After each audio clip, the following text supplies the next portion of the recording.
Hello and welcome, friend. My name is Tricia, and I recently ended my marriage of 18 years. As a newly single, middle aged person in a small Midwestern community, I found myself adrift, unsure of what to do with all of the time and energy now much more freely available to me. And these questions kept popping into the back of my mind whenever I was conversing with friends and family. But what they all boiled down to is this: how do you single? So I decided to start asking people to share the gems of wisdom they've gained along their journeys. Today's guest is Kurt Morris, one of my oldest and best friends. We bonded long ago over a shared enjoyment of music our parents hated, and were nearly housemates about 20 years ago as we both planned to move out of our small Midwest community for the glorious emo life of Seattle. Kurt is the first person I knew that verbalized his plan to not have kids. In fact, that normalization is probably one of the reasons it was easier for me to come to the same conclusion in my own time. Anywho, let's get to it. Kurt, just pretending like I don't know anything, could you Sure. share your life's timeline, especially highlighting aspects of your story that pertain to your singleness? Well, you and I were both from the same area in Indiana and um, went to college in Indiana, went to grad school in Indiana the first time. And when I was in my mid-20s, I moved to Seattle for a few years. And then since then, I've lived in Massachusetts since about 2008. And I have dated on and off. I had one relationship that was primarily on, but over the course of about 7 years, we were together. And since that ended in 19, I have dated some here and there, but I've primarily been single. Yeah. What are your feelings about that? Like, just, I know everybody's sort of on a spectrum of like, I'd rather be here or I'd rather be there or. You mean my feelings about being single? Yeah. I love it. It's great. There's obvious drawbacks that I'm sure we'll get to. No situation is perfect, whether you're with someone or whether you're by yourself, but I very much enjoy it. I enjoyed, I think, to a large degree when I was with my ex, my partner. And to be clear, we were never married, but we were domestic. We had a civil union in the city that we lived in. I needed the health insurance. Yeah. So God that's bless why. health insurance. So we might as well have been married. And there was stuff there that times during that it was difficult and times that were really good. She was a really good travel buddy, amongst other things. And I think we lived well together. But, I also really like being single. It's very, very different in many ways, but I think it's kind of more my default where I go to, given my druthers. Your introverted tendencies, sort of. Maybe, but also just my personality type, I think. Yeah, that makes sense. What are your working day routines, rituals, highlights? Everything I do in my life, well, not everything, but much of what I do in my life is about keeping myself mentally, physically, emotionally well. So, I'm a therapist and I do, that's my day job. I work with college age students. And so, I get up in the morning though, and I meditate and then, eat breakfast, all that, go to work, come home, usually exercise, try and read, maybe watch some TV. And so, yeah, it's built around like physical, mental, emotional health, spiritual to whatever degree I'm really spiritual. So, yeah, it's about just basically keeping myself fit in all aspects as much as I can. Yeah. I have the days where I eat a bunch of ice cream, Sure.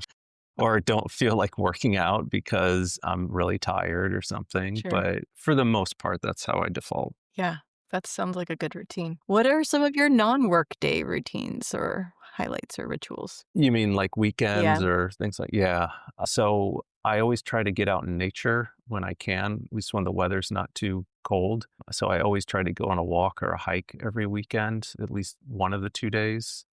Do a lot of the same things I do during the week, but I also try to spend time writing or cooking. I like doing both those things. They help me feel little more relaxed, something I enjoy. I usually try to talk to somebody too, my family or friends or something on the phone or go out with people, with friends. So yeah, it's very similar in many ways, but tend to just try and get outside more on the weekends too. You mentioned writing. Like, do you feel like sort of the creative pursuits are also part of the, I don't know, the things that kind of help you feel more relaxed or help you feel less stressed on the weekends? Yeah. Yeah. Actually, it's interesting. I was like a drop in instructor for a class the other week talking about therapeutic journaling. And Cool. the instructor reached out to me, and the class involved, it was a writing class, and she wondered if I could come and talk about therapeutic journaling. And I was like, funny you should mention that, because I've been doing research on it anyway for my own personal interest, and I've been reading about it, listening to some podcasts about it. And so I just did like a 20-25 minute presentation on the benefits of therapeutic journaling. And it really does help me out. When I'm confronting something that's difficult in my life, I find writing about it can be very helpful. So I don't write or journal every day or every weekend even, but I like to try and do so most weekends. The writing, especially just writing stories, experiences from my life about what I'm interested in. I do zines, been doing zines on and off for like 30 years. Yep. So yeah, it's just, I guess it is kind of therapeutic to some degree, but it's also like, when you're a creative type person, it's like you have to do those things. Yes. Like there's really no like, "Yeah, I'll do it later." It's like sometimes the writing has to happen, or the Yes. photography or the painting or whatever it is. Like you Mhm. don't really have a choice. Mhm. Yep, I get that. How and when do you seek and cultivate connection? I do so when I need to. I probably should do so more than I do. And that's been something I've realized about myself more the past couple years, especially the importance of connection. So for now, it usually involves reaching out to people who don't live around here, Mhm. where I'm at, and calling them on the phone is the big way I do that right now. But, I guess there's connection with coworkers, and yeah, connection is all sorts of ways. Like with my clients, there's a connection there, but it's not like a friend connection, Sure. obviously. Yeah, it's a very one-way directional Yeah. relationship Yeah. there. But it is an interesting, it can be an interesting relationship because they do open up to you. Mhm. And depending on the client, I may open up to them a little bit about, like if they're from a place or they're interested in something, like I can be like, oh, I'm interested in that too. That's really cool, and you connect with them on that way. But, when you're in therapy, it's about the client. It's not about me. Yeah. Yeah, that makes sense. Yeah, 100%. Um, can you tell us about a time or times when you've experienced loneliness? It's been happening more lately, but I think in the past, it's usually when I don't reach out to people for a long time. Mm, And that could be a few days or a week. It's often actually when I am around people too. yeah. It can happen like, you have people you socialize with, but then like you go to a show or you go to the movies with someone and you're just like, I would rather be by myself. I don't feel close to this person. I don't feel that connection with this person. So, it's been happening more lately to me, but most of the time I'm pretty self sufficient. I honestly talk to myself a lot, Mhm. not in like the sense I'm insane, but just like Yep. I have to talk to myself to keep myself amused and entertained, and also to get me through things. So that helps with the loneliness too. Sometimes just talking to myself. Mhm. But to go back to the original question, I think it's kind of been throughout my life. I felt lonely. Mhm. Since I was a kid, I felt lonely here and there. And sometimes it doesn't happen much. It hasn't happened as much the past few years, but yeah, it can definitely happen. Yeah. When you're feeling lonely, what are your sort of go-to thoughts or activities? I've often found just getting outside, being in nature, going somewhere that's maybe around people, even if I'm not interacting with them. And then also reaching out to friends, family by calling them or texting, but usually calling. That's helpful as well. Yeah, like there's something about someone's voice, like it's better or different or something than just words on a screen. But yeah, I think that's always true. I'm not like, I know a lot of people FaceTime. I don't really FaceTime or do Zoom calls, video chat that much with folks. But I guess if people wanted to, they could. But yeah, I'm more of like a phone caller. Yeah. Well, old school is the best school. Um, what are the best parts of being single for you? I get to do what I want, whatever I want, and I don't have to explain myself to anybody. No gods, no masters. It's just like I just decide like on a whim sometimes, like I'm just gonna go do this thing, or you know what, I'm gonna do laundry right now. Will plan things and I don't have to check with anybody. Like today, this morning, I went on a hike. I didn't have to tell anybody I was going on a hike. Hmm. I didn't have to tell anybody like I'm going here and I'll be back at this time. Yeah. And I get it. Like some people don't mind that. It doesn't feel like an encumbrance to many folks Hmm. to have to tell people, but it's nice to have that flexibility in one's life. Hmm. And on the other hand, you give up some of that flexibility, but then you have the stability of a relationship and a Sure. partner. Yeah. And that is really supportive for a lot of people. I've kind of found that in myself, that stability and the support. Mm. So I don't feel like I need that as much. And I like having the freedom to do what I want when I want, Hmm. to decorate things in my apartment the way I want to know that I can have a lot of alone time if I want to. Yeah. But I think there's an importance in building community, because then when you do want that social aspect, you can rely on those friends or family or neighbors to spend time with, and then be able to come back to your own place and spend time by yourself. Hmm. So it's mainly like the ability to be free Yeah. and to not have anyone keeping track of me, which some people may not like the idea of, but Yeah. I can if I want to. I Yeah. could call somebody and say, hey, I'm going for a hike. Do you want to come join me? Or I'm going for a hike. Let me call you later today Yeah. and we'll check in. Yep. So I feel like I get a lot of the benefits of community if I want it without any of the responsibility of a relationship. That's key. Okay, so we're gonna put our imagination hats on for a few Sweet. minutes. Can mine be a fedora? Yes, absolutely. Cool. Mine's a pirate hat with a big long Nice. feather. Yeah, I think you'd look good in that. Yep. So we're gonna imagine that you're going back in time. You're visiting Mm-hmm. yourself in some of your hardest moments. Yeah.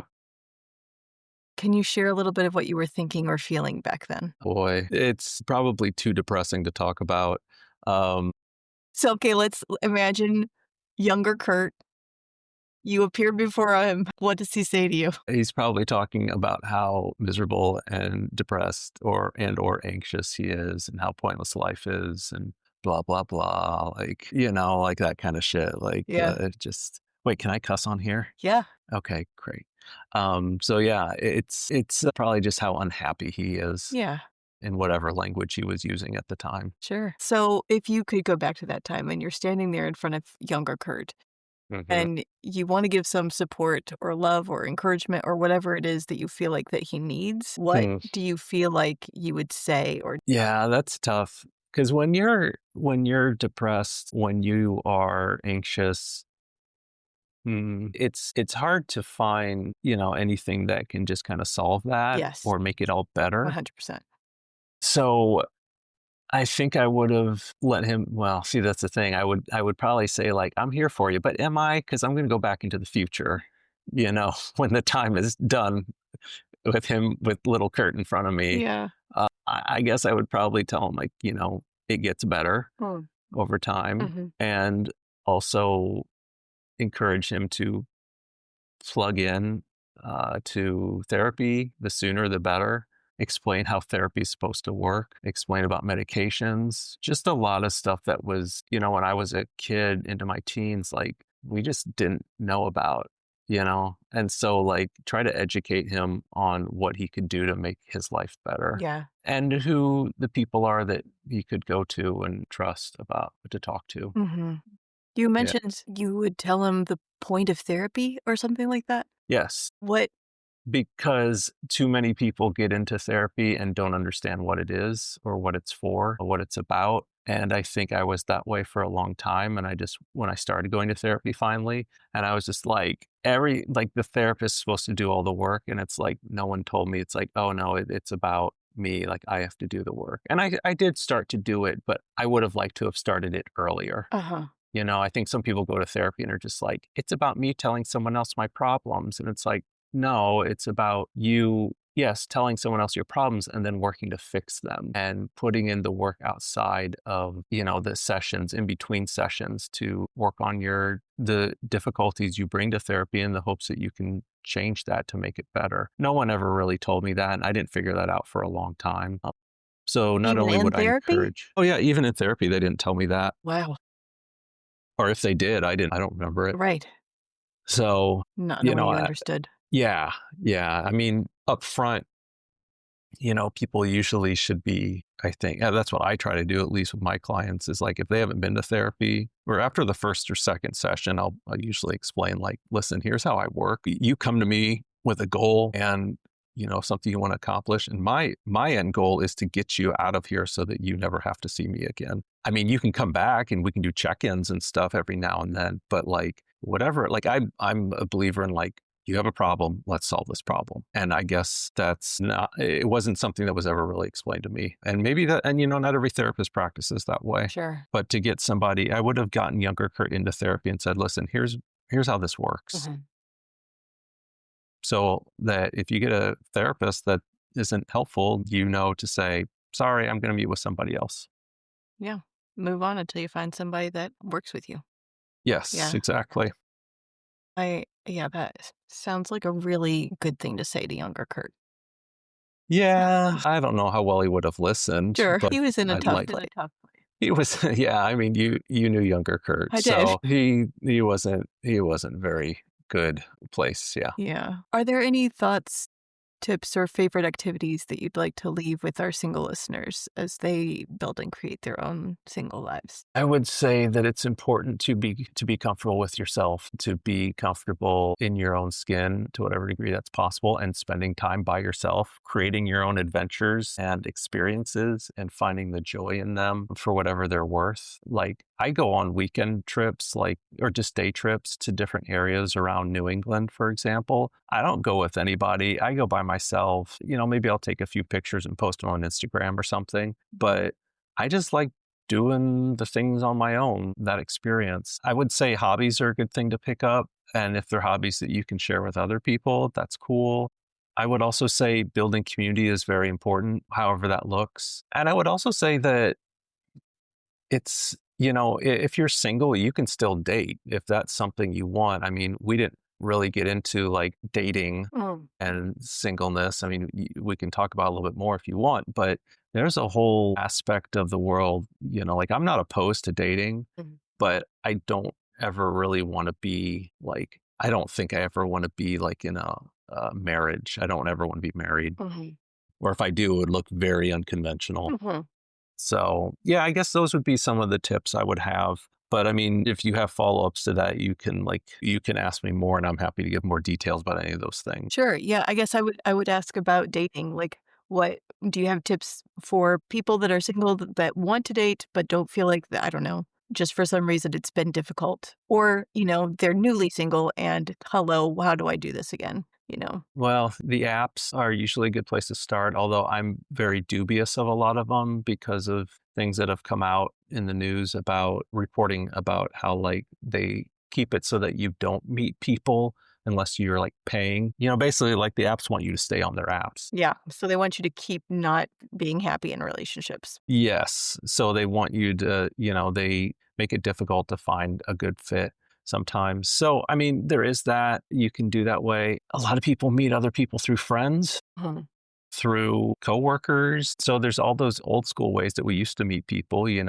Sometimes people meet at work, they meet at a bar, they meet at a party. That kind of stuff still happens. I totally forget your original question, but Yeah. I was going to ask about dating for you specifically because you were saying like your, sort of relationship style would be unconventional. Do you have difficulties with, I don't know, communicating that or? yeah, I think it's important that if you want to be single and just date casually, that you make that clear up front with people. Like if you're on an app, that you put that in your profile, or if you meet somebody, and you meet them in person, I'd say within the first date or two, you probably should bring that up Mhm. and say, hey, just so you know, like, I don't want to waste your time, but I'm not interested in anything long term, Mhm. or here's how I view relationships. How do you view relationships? I would like some, more freedom. So I identify this way or that way. Like right now, I think my ideal relationship is basically what old people have when their Lucy and spouse Ricky, dies. like side by side No, beds. Oh, okay. no. When I don't know, like I've seen this in my grandfather, when my grandmother died, he got like what my mom used to call a lady friend. Mm. and they didn't live together, but they would go out to eat together a few times a week. They would go to like plays together. They'd go, like, she would come to our family Christmas. Um, and like vice versa. And like they would just do activities and eat together sometimes Yeah. and go on walks and stuff. And like that's kind of what I want, except sometimes there would maybe be sex. I don't want to think about my No, grandfather having sex. thanks. No, Um, thanks. but yeah, I mean, just something really casual and easygoing, nothing serious. I'm much more interested in like STRs, short-term relationships, than LTRs, long-term relationships. Yeah, I would consider myself a solo type person, but I think within that context, there's room for dating as long as people are communicating upfront Yeah. what their expectations are. Yeah, that makes sense. So maybe if you haven't found that lady friend yet, you just need to get a little older. Yeah, yeah. I need to probably wait until my 60s Yep. or 70s or 80s. So I got a few more decades before that might happen. Yep. Yeah, because I think at the end of the day, it's like it's nice to have a companion to just do things with, but without the obligation that like Everything. you have to be my everything, you know? And I'm thinking about what you asked earlier about like advice for people who are newly single. Mm. Just have fun. It's not necessary. I mean, I don't think it's about being in a relationship. I think, and this is just my point of view, my experience, but it's helpful to be comfortable in our own skin. And I see those people who are serially monogamous, and it's just like they can't stand to be by themselves Yeah. because then they're forced to confront like all their own shit Mm. and they don't want to do that. And so they wrap themselves up in another person and they don't attend to their own needs. Mhm. Not saying everyone's like that, but if you're newly single, take time to attend to your needs, your emotional needs, physical needs, spiritual, mental, whatever. Explore who that is and then build that community around yourself if you don't have it already. And that way you can still get your socialness, your interactions with folks while also learning more about yourself. Yeah. Yeah, that's very key. Kurt, thank you so much. This has been really enlightening and helpful, and I'm very excited about all of this stuff. Good. Yeah. Thank you for having me. I appreciate it. I'm always happy to talk about singleness and all the aspects of it. So this was nice to share some of my thoughts about it. Great. Well, have a great weekend. Enjoy your hike. I might be doing that same thing. That sounds like a really fun plan. I actually went on the hike this morning and Well, okay. it was pretty miserable. Okay. It was buggy as AF. Well, then enjoy your TV watching. There we go. Yeah. That Yeah, that's a fun activity as well. it Cool. is. All right. Thanks so much. Yep.